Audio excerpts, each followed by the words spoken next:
Banyak orang bilang usia 20-an adalah waktu untuk bersenang-senang. Tapi realitanya buat sebagian besar dari kita, usia ini justru jadi fase paling membingungkan. Krisis identitas, tekanan sosial, dan pertanyaan besarnya, gua bakal jadi apa 5 tahun ke depan? Hari ini di kamar ini, gue memutuskan buat berhenti sekadar mengalir. Gue udah mengunci target konkret untuk 5 tahun ke depan. Ini bukan sekadar mimpi di awang-awang, tapi sebuah roadmap realistis bagaimana gue menggabungkan dunia digital, trading, sampai bisnis sektor real. Video ini dibuat bukan untuk menggurui, tapi sebagai janji tertulis buat diri gue sendiri sekaligus. Mungkin bisa jadi sudut pandang baru buat lo yang hari ini ngerasa stuck di jalur hidup yang itu-itu aja. Kenapa gue merasa roadmap ini penting? Karena kalau kita cuma ngikutin jalur normal orang zaman sekarang, seperti kita tahu kuliah, setelah kuliah kita lulus, mencari pekerjaan, setelah itu nunggu gaji bulanan, jujur aja, di tengah kondisi ekonomi global yang makin nggak menentu kayak sekarang itu, nggak bakalan cukup. Teori di buku seringkali beda jauh sama kerasnya kenyataan di lapangan. Gue melihat banyak anak muda terjebak di lingkaran setan. Mereka pengen punya bisnis tapi nggak punya modal, mau investasi tapi nggak tahu uangnya dari mana. Nah, berangkat dari keresahan itu, gue membagi rencana hidup gue ke dalam 3 pilar strategis yang saling mendukung. Kita bahas satu persatu. Pilar pertama adalah memanfaatkan industri kreatif digital untuk membangun cash flow dan perputaran uang. Banyak orang gagal mulai bisnis karena mikirin modalnya jutaan. Padahal di era sekarang, modal terbaik itu adalah skill digital dan perhatian orang lain. Atau kita biasa menyebutnya attention. Langkah awal yang gue ambil adalah terjun ke dunia konten kreator dan distribusi konten. Gue belajar gimana algoritma media sosial bekerja, gimana cara bikin video pendek yang bisa menjangkau jutaan orang.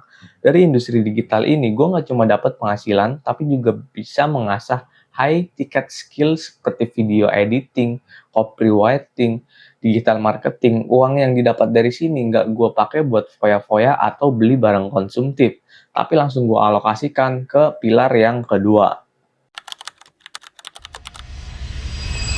Untuk pilar yang kedua ini adalah multiplier dan asset protection melalui trading dan investasi jangka panjang.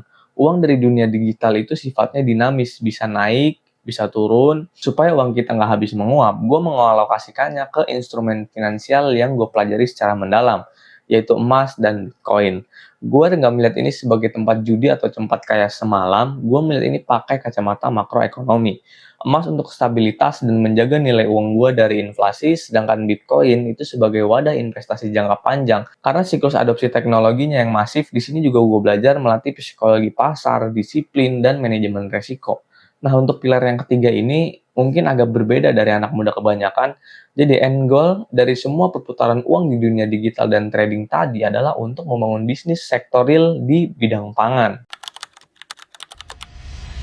Ambisi besar gua dalam 5 tahun ke depan adalah memiliki peternakan ayam skala industri. Kenapa peternakan ayam? Karena sekaya apapun dunia digital berkembang, manusia bakal tetap butuh yang namanya makan. Bisnis pangan adalah bisnis yang nggak akan pernah mati. Gue udah mulai merintis ini dari skala kecil, belajar manajemen pakan, sanitasi amonia, sampai pengolahan limbahnya. Dari sinilah kestabilan hidup yang sesungguhnya bakal terbentuk. Rencana 5 tahun ini kedengarannya emang besar banget buat pria usia 20 tahun yang bikin video dari kamar ini. Tapi gue percaya lebih baik punya rencana besar dan gagal di tengah jalan daripada lu hidup tanpa arah dan suksesnya nggak tahu mau kemana. Saat gue upload video ini, mungkin subscriber gue baru 50 orang dan gue pengen lu semua yang nonton video ini sekarang jadi saksi hidup perjalanan gue. Apakah 5 tahun lagi rencana ini akan berhasil atau gue harus babak belur ngadepin realita? Sekarang gue mau tanya balik ke lu yang lagi nonton. Apa satu target paling gila yang pengen lu capai dalam 5 tahun ke depan? Tulis di kolom komentar, kita diskusi sehat di sana. Gue Imam Husaini, sampai ketemu di perjalanan berikutnya. Jangan lupa subscribe.